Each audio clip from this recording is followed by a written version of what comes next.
Buenos días, queridos hermanos, o buenas tardes, no sé a qué hora están viendo el video. Gracias por continuar con el estudio del libro de Juan.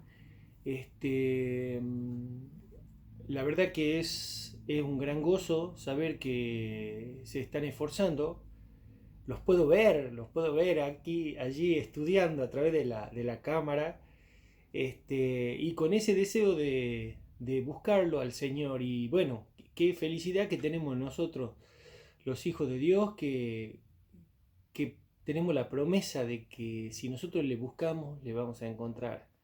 Así que los animo a continuar con el estudio del libro de Juan.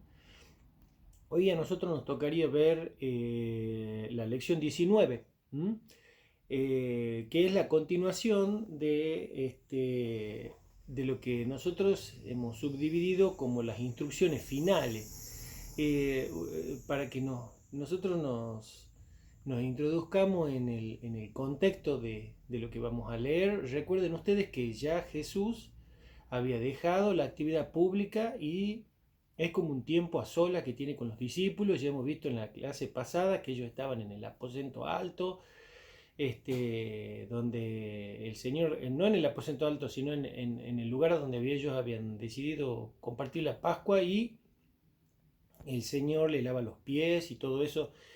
Y al final del capítulo, ¿sí? En el versículo 33 comienza, digamos, todo lo que se va a desarrollar ahora en el capítulo 14. En el versículo 33 del 13 dice: hijito, aún estaré con vosotros un poco. Me buscaréis, pero como dije a los judíos, así os digo ahora a vosotros: a donde yo voy, vosotros no podéis ir. Y esto desata una serie de... Bueno, se les remueve todo, digamos, a los discípulos. Recordemos que para ellos era, eh, digamos que, como sucede siempre, ellos se sentían medio hombre masa, digamos. El hombre masa, ¿qué hace? Puede hacer cosas increíbles estando en el conjunto, pero cuando está solo, no hace nada, no hace nada de todo eso que podría, que hubiera hecho si estuviera en el conjunto. Y los discípulos eran así, porque ellos estaban con Jesús. Entonces, bueno, aquí el que tiene el arma más grande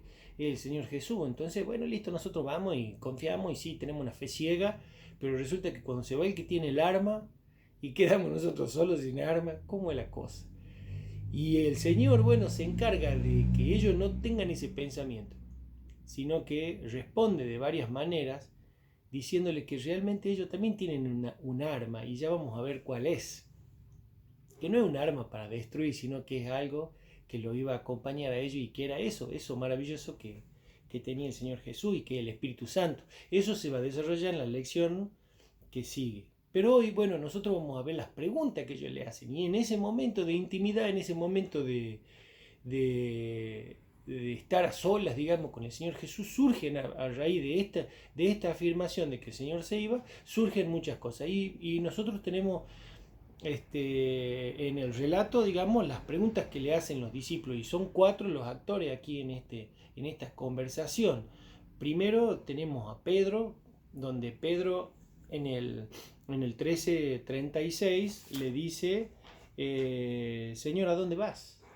¿Eh? Jesús ya les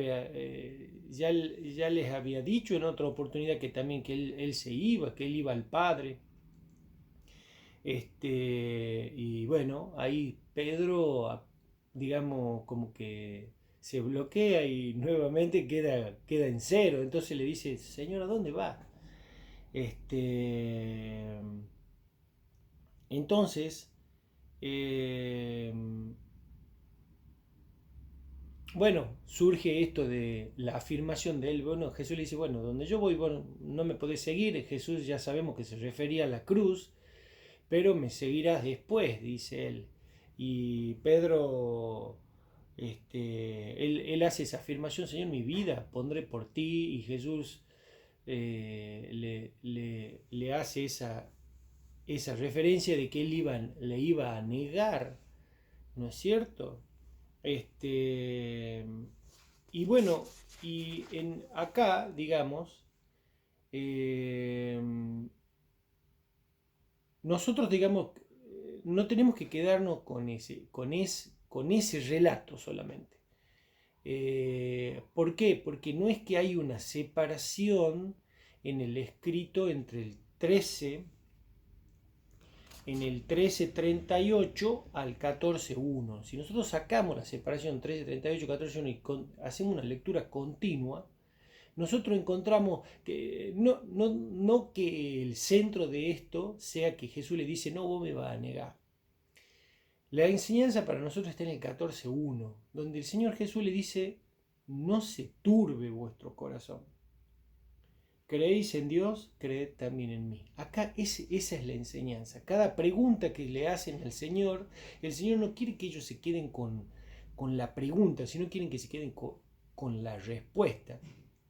Y acá el Señor le dice, no se turbe vuestro corazón, creéis en Dios, creed también en mí. Y eso es lo que le dice el Señor. Jesús le está pidiendo a ellos que tengan una fe personal en Él. ¿Sí?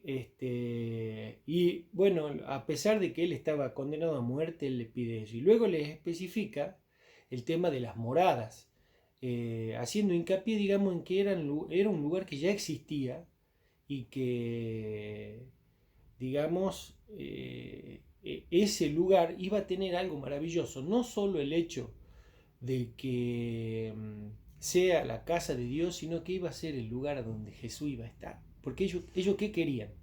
Ellos querían una mansión celestial, no, ellos querían estar con Jesús. Entonces Jesús le dice, bueno, hay un lugar ahí, pero allí, en ese lugar,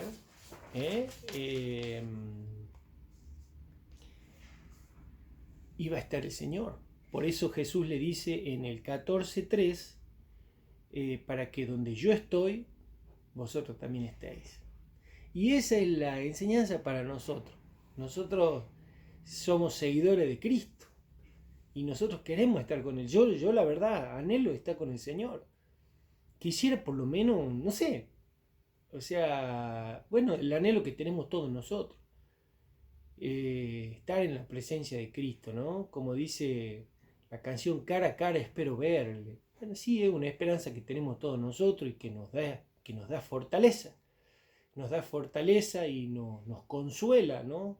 Esta promesa tan grande de que Jesús nos dice, no se turbe vuestro corazón. O sea que estemos pasando lo que estemos pasando nosotros tenemos que volver a esta promesa. No se turbe vuestro corazón. O sea, pase lo que pase acá, nosotros vamos a estar donde Él está. Y esa es nuestra consolación y nuestra esperanza. Bueno, la siguiente pregunta que se genera en esta discusión, en esta conversación, es la pregunta que a continuación hace Tomás. Entonces él le dice, Señor, nosotros no sabemos a dónde vas vos. ¿Cómo podemos saber el camino? Y tal vez, o sea, es increíble que él haga esta pregunta después de lo que Jesús había dicho. Dice, ¿por qué él pregunta esto si como que era redundante? Jesús le decía, en la casa de mi padre, mucha morada, como diciéndole en el cielo, etcétera, etcétera, etcétera. Y resulta que acá le dice, pero nosotros no sabemos dónde va vos. Pues ya lo acababa de decir. No se sabe cuál es el tono de voz de este Tomás, pero él era una persona, digamos, que evidentemente había quedado todos estaban chocados porque Jesús, como les digo, era terrible para ellos que Jesús diga que él iba a desaparecer. Entonces él no había entendido y vuelve, él hace esta pregunta y bueno, el Señor Jesús en vez de decirle, mira, no me pregunte tontera, no, ya te he dicho, en vez de decirle así, el Señor le contesta con esta gran afirmación, digamos, de que Él era el camino, la verdad y la vida. Y yo quisiera que nosotros veamos qué quería decir esto, ¿sí? Porque a ver, nosotros lo vemos así de una manera muy, ¿cómo le puedo decir? Eh, muy, pictórica sería la palabra. Nosotros lo vemos como un cuadro, como algo lindo, como un dibujito, pero esto para un judío no era así. y veamos qué significaba, digamos, para ellos que eran judíos, que Jesús diga eso. Eh, digamos, acá el Señor habla de, digamos, toma tres grandes concepciones básicas de la religión judía y hace una declaración Jesús. Los judíos hablaban mucho del camino y vamos a ver por qué. Si nosotros leemos Deuteronomio 5, 32 y 33, dice, no os apartéis a diestra ni a siniestra, andad en todo el camino que el Señor vuestro Dios ha mandado. Dice Deuteronomio 31, 29, y Moisés dijo al pueblo, porque yo sé que después de mi muerte ciertamente os corromperéis y os apartaréis del camino que os he mandado. Isaías 30, 21 dice, también ha dicho Isaías, dice, entonces tus oídos oirán a tus espaldas palabra que diga, este es el camino, andad por él. Isaías 35, 8 dice así, en el glorioso nuevo mundo habrá una calzada y camino que se llamaría camino de la santidad, por la que no irían los inmundos, y el mismo Señor estaría con ellos, y y las personas, aunque sean sencillas, digamos, no se perderían ni los atacarían las fieras, o sea que había un camino de que era una seguridad. Y la oración del salmista era, enséñame, oh Señor, tu camino. Entonces, ellos hablaban mucho del camino por el que había que ir y el Señor Jesús le dice, yo soy el camino. ¿Y qué quería decir eso? Bueno, hay una forma muy gráfica de explicarlo y me gustaría enseñársela. Y es la idea de que, por ejemplo, si nosotros estamos perdidos en una ciudad, nosotros llegamos a una ciudad extraña, estamos perdidos y nosotros paramos a una persona y le preguntamos, ¿cómo podemos hacer nosotros para...? A mí me pasó un montón de veces. Llega a una ciudad y bueno, vos no sabés dónde sigue la ruta, porque la ciudad desemboca en la ruta por donde vos venís, que es la ruta principal, desemboca en el pueblo y la ruta pasa por el pueblo. Es como decir, yo vengo por la 157, llego a la avenida Jujuy y tengo que seguir por la ruta que va hacia Salta. Tengo que atravesar toda la ciudad por la calle Jujuy. Y si viene una cosa que es derecha, bueno, va a llegar a un punto a donde se hace contramano y vuelta y cosa. Y si hay una construcción, y si están pavimentando y te tenés que desviar. Bueno, si uno antes no tenía GPS ni nada, entonces de pronto la persona te dice, bueno, mira, anda derecho, dobla a la izquierda en la próxima, agárrate hasta el tercer semáforo, de ahí seguí derecho, dobla a la derecha cuando llegue a la YPF y de ahí metele derecho hasta el final, va a llegar a un parque y el parque da la vuelta y hay una rotonda y así, bueno, te da toda la explicación y vos te vas y decís, yo a veces me pasaba eso, una explicación muy larga y le decía a mi mujer, buen entendido, le decía, buen entendido todo, ¿te acuerdas de todo? No, no me acuerdo de nada, me decía ella, Dios mío, decía yo, por favor, no me quiero perder acá. Pero el Señor Jesús no hace eso con ellos. El Señor Jesús, ¿qué hace? El Señor Jesús, y también me ha pasado, donde yo le preguntaba a una persona y la persona me pasó en un puente, en Brasil, en una ciudad que se llama Porto Alegre, terrible para perderse. Es una maraña de ruta, una sobre otra. Y resulta que me ha pasado con una persona que yo digo, no sé si yo hubiera hecho eso. Y yo estaba ahí en el medio de una rotonda con mi auto parado, los autos pasaban al costado así, me tocaban la bocina y había un cartel y yo no sabía para dónde ir. Y se paró un hombre y me dijo, ¿a dónde quieres ir? Y yo le digo, yo quiero ir para el lado de Argentina. Seguime, dice el tipo. Y él se desvió de su camino y me hizo seguirlo a él y él me sacó de ahí. Yo no sé por qué lo hizo. Seguramente el Señor lo había enviado, pero esa es la función a la que se refería Jesús donde dice que Él es el camino. ¿No es cierto? Y por eso nosotros le seguimos a Él, no hay que olvidarse de estas cosas. ¿Por qué Él hace eso? Él nos da la mano y nos lleva a nosotros para que nosotros no nos desviemos y tengamos esa seguridad y ese camino, y si podemos seguirle a Él, porque Él nos va a llevar al lugar seguro. Qué maravilla, ¿no? También para los judíos el tema de la verdad era muy importante. El salmista decía: enséñame, oh Señor, tu camino, caminaré yo en tu verdad. Fíjense la conexión. Salmo 86:11. El Salmo 26:3 dice: porque tu misericordia está delante de mis ojos y ando en tu verdad. El Salmo 119:30 dice: escogí el camino de verdad. Muchos habían dicho la verdad, pero ninguno, llegó a encarnarla, ¿no? Y bueno, esto hace referencia a un profesor. Hay profesores digamos, acá hay una cuestión moral. Un profesor de matemática, si es un inmoral el tipo, no afecta a su enseñanza. Él puede ser un inmoral, con tal le enseña matemática, pero un profesor de ética, el carácter del profesor sí influye mucho en lo que él enseña.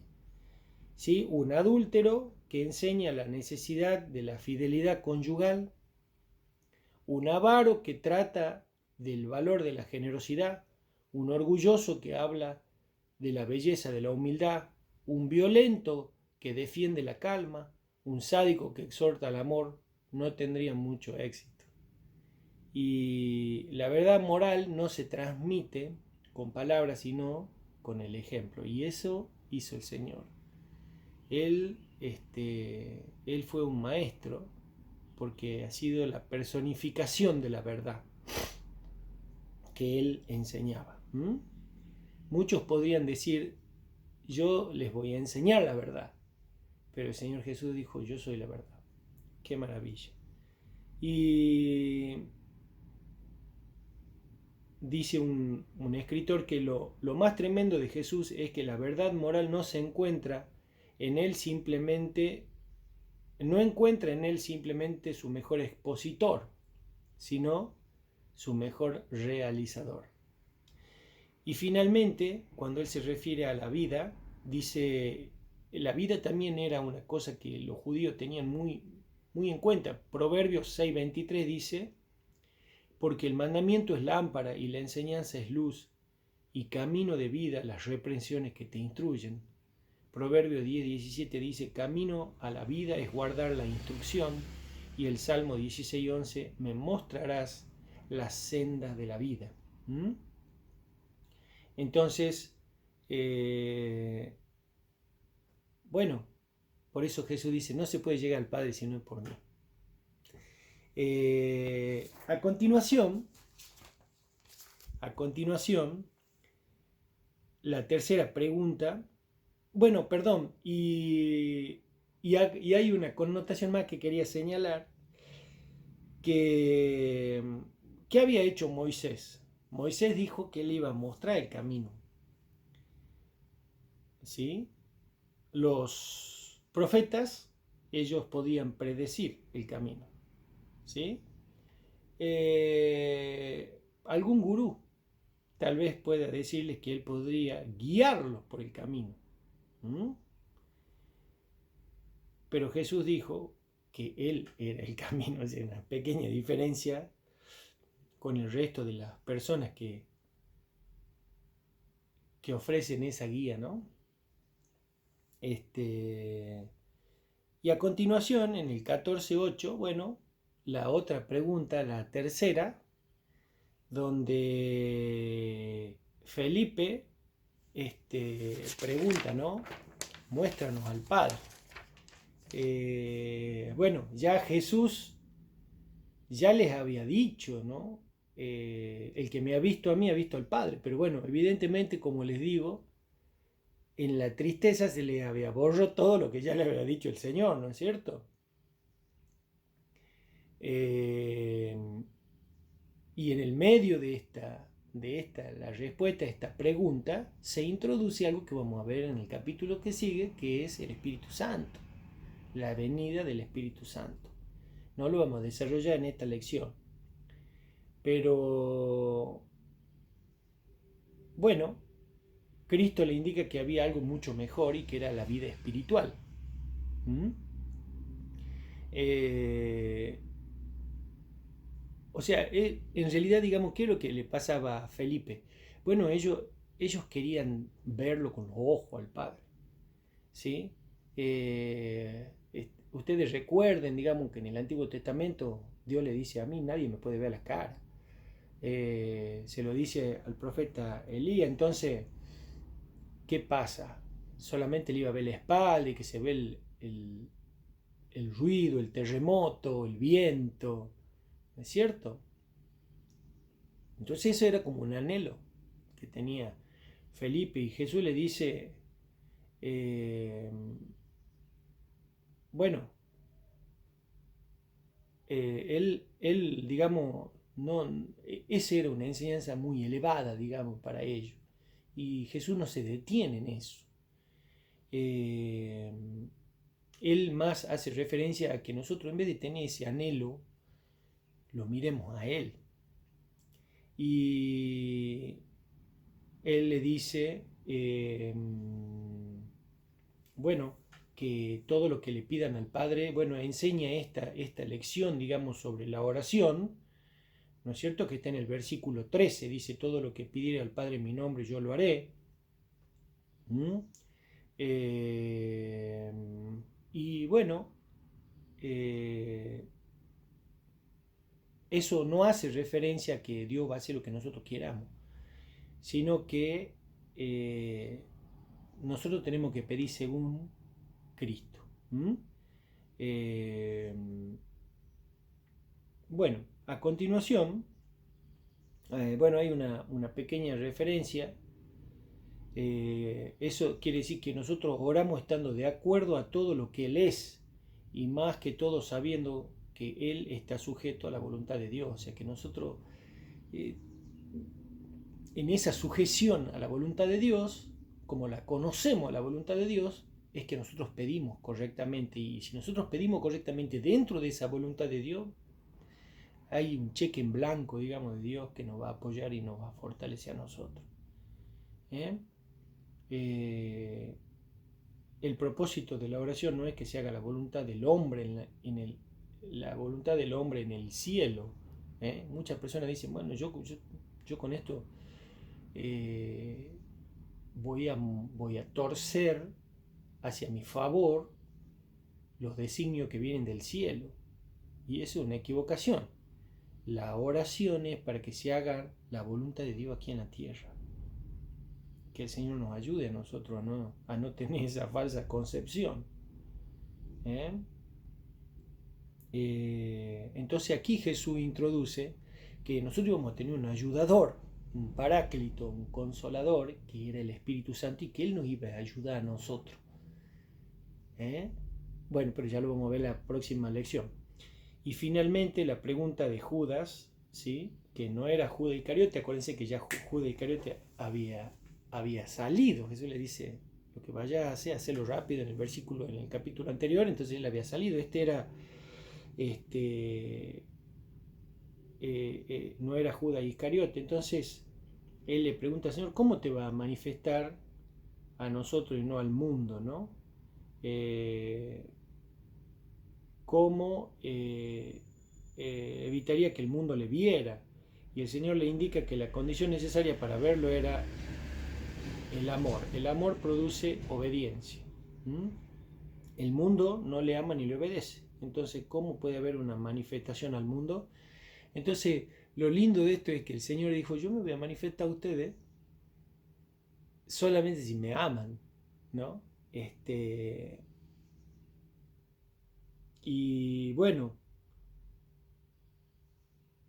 eh, acá nosotros vemos que el Señor tiene muchísima paciencia para responderle estas preguntas a los discípulos e introducir, digamos, su enseñanza muy profunda para fortalecimiento de ellos, ¿no?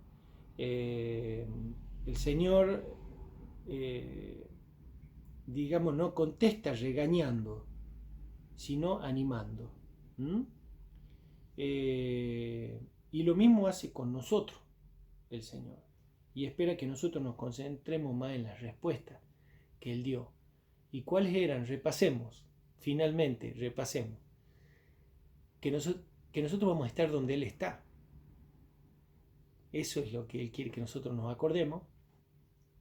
La segunda es que él nos va a guiar hacia ese lugar. La tercera es que él nos va a ayudar y nos va a enseñar a nosotros a que nosotros podamos pedirle a Dios correctamente porque vamos a estar ayudados. Y la cuarta es que Él se va a manifestar a nosotros. Esas son las verdades. Y que el Señor nos ayude a nosotros a no olvidarnos de esto, porque esto va a pasar el video van a pasar una semana y no nos vamos a acordar nada, pero bueno, hay que volver a leerlo y hay que para eso tratamos de estudiarlo. Que el Señor nos ayude, que Dios los ayude a ustedes. ¿eh?